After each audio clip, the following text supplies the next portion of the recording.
Hello everyone, this is CEO and founder of 850 Club Credit Consultation, Calvin Russell here. Hope everyone is doing well. Today we're going to talk about the difference between unsecured credit cards and secured credit cards. Let's jump straight into it. An unsecured credit card is a credit card that you can apply for that does not require what they call a deposit. Okay, so that means you apply for it, you instantly get a credit line. Usually it's around $200, $300, something like that. Some even start you off with $500. Really all depends on what your credit standing is right now, and they'll give you a credit card. All right, and then you get credit limit increases over time. Sometimes you have to ask for credit limit increases. Usually the standard is usually around 5 or 6 months. Companies will have to give you a credit limit increase, but it's usually a nice gesture to do so, especially if you've been paying your bills on time and things of that sort. Okay, so that's, for the most part, that's an unsecured credit card. All right, a secured credit card is where you actually have to give the company a deposit. They have to hold either a portion of the funds that you want to have access to, your credit line, okay, or they have to get all of it. Some companies, they give you the option to give them, let's say for example, if they want to give you a credit limit of $200, they'll give you the opportunity to put either, let's say, $100 as a deposit or something like that.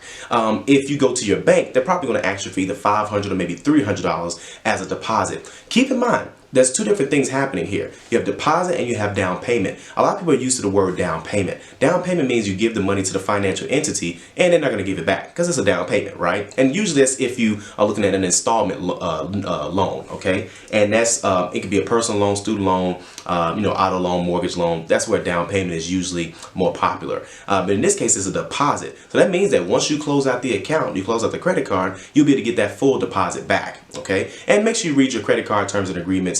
That way, just make sure you have the right, understanding of how to get your deposit back if you want to get your deposit back. Okay, so that's a secured credit card.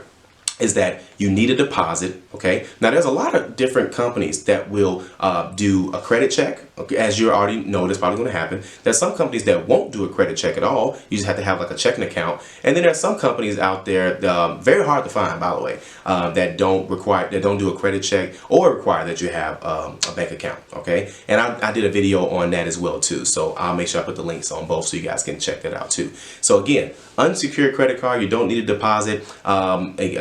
You can get credit limit increases from time to time, and then of course you can add authorized users and things of that sort. Okay, and of course it's going to be a credit check 9 times out of 10.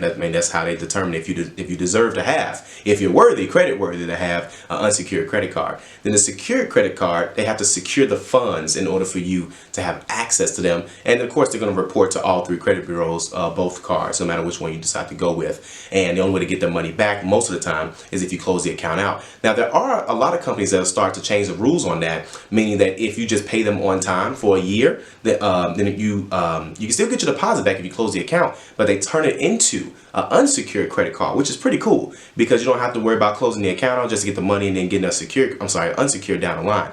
But again, just because your bank tells you that you have to give them $500 or $300, you should still look elsewhere to try to see, okay, if you can save some money, okay? Then I have some of my clients ask me, well, if I give them more, so I can get a higher credit limit, this is with a secured card.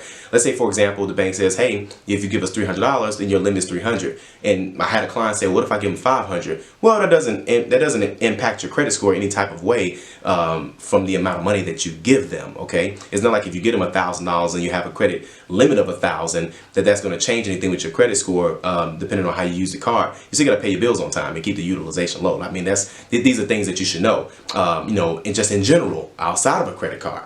So it doesn't matter. The key is to try to, spend as less as possible, okay? And I see people all the time. They'll get a secured credit card and say, whoa, well, someone told me to get a secured credit card. Well, I'm not telling you to get either or. I'm just saying that you should know what your options are, because this person, she gave her bank $300 and she could have easily gotten an unsecured credit card without any money out of her pocket. But again, we don't know what we don't know, all right? So hopefully that helped you guys. That's the difference between a secured credit card and an unsecured credit card. If you like the video, like it, think this will help somebody, share it. You can also subscribe to the channel. We got a lot more videos coming. Thank you guys so much. Have a great day.